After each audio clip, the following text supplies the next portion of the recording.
பாலாஜி, தமிழ்நாட்டில் சட்டமன்ற பொதுத் தேர்தல் தொடர்பான அறிவிப்பு மார்ச் மாதம் 15ஆம் தேதி வெளியானது.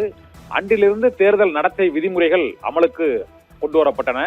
தேர்தல் நடத்தை விதிமுறைகளின்படி வாக்குப்பதிவு நடைபெறும் இடங்கள் மற்றும் பொருட்கள், பணம் கொண்டு செல்வதில் உள்ள கட்டுப்பாடுகள் மற்றும் அமைச்சர்கள், அதிகாரிகளுக்கான பணி வரைமுறைகள் ஆகியவை அமலில் இருக்கின்றன. இந்த தேர்தல் நடத்தை விதிமுறைகள் வாக்குப்பதிவு முடியும் நாளன்று சில தளர்வுகள் உள்ளாகும். அந்த தளர்வுகள் இப்போது அறிவிக்கப்பட்டிருக்கின்றன.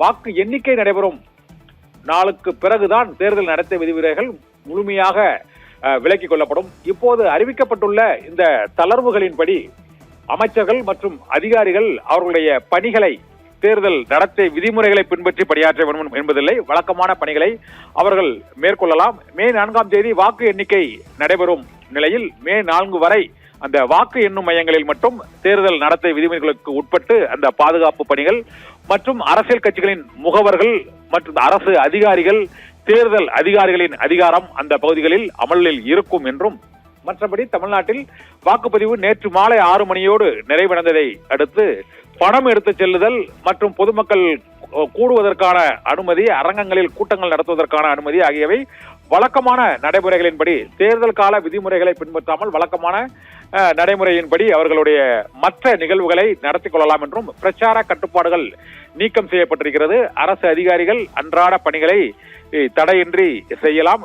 மேலும் பணம் எடுத்துச் செல்லும் தொழிலதிபர்களுக்கான கட்டுப்பாடு, ஒருவர் 50,000 ரூபாய்க்கு அதிகமாக பணத்தை வியாபாரிகள் எடுத்துச் சென்றால் அதற்கான ஆவணங்களை சமர்ப்பிக்க வேண்டும். பறக்கும்படை அதிகாரிகள் சோதனை செய்யும் போது இப்போது அந்த பறக்கும்படை அதிகாரிகளின் சோதனை நடவடிக்கைகள் விலக்கிக் கொள்ளப்பட்டிருக்கிறது. இதனால் வாகனங்களில், கார்களில் பறக்கும்படை அதிகாரிகள் இனிமேல் சோதனை நடத்த மாட்டார்கள் என்ற குறிப்பிட்ட தளர்வு அறிவிக்கப்பட்டிருக்கிறது.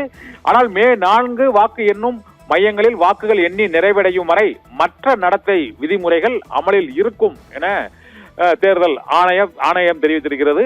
அந்த தளர்வுகளில் முக்கியமான தளர்வு, பறக்கும் படையின் சோதனை இருக்காது மற்றும் பணம் எடுத்துச் செல்வதற்கான கட்டுப்பாடுகள் மற்றும் பணம், நகை உள்ளிட்ட பொருட்களை எடுத்துச் செல்வதற்கான கட்டுப்பாடுகள், அரங்குகளில் கூட்டங்கள், பொது இடங்களில் கூட்டம் மற்றும் விளம்பரம் செய்யும் நோக்கில் பேசுவது உள்ளிட்ட அம்சங்களுக்கு விதிக்கப்பட்ட தடை நீக்கப்படுகிறது. இது தவிர பிரச்சார நடவடிக்கைகள், சுவர்களுக்கு உள்ளிட்ட இந்த துண்டு பிரசுரங்கள் வழங்குவது உள்ளிட்டவை, வணிக செயல்பாடுகளுக்காக வழங்குவது ஆகியவை தடை செய்யப்படவில்லை.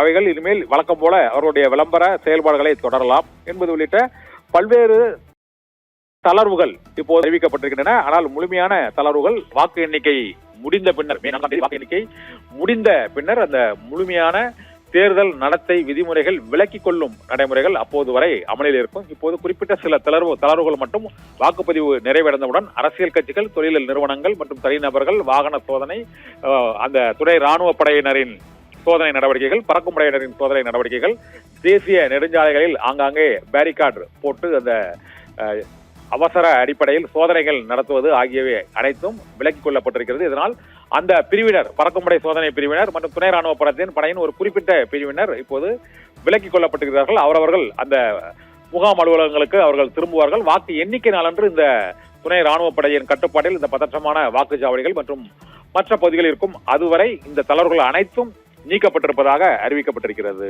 பாலாஜி, விவரங்களை வழங்கியமைக்கு நன்றி கண்ணன்.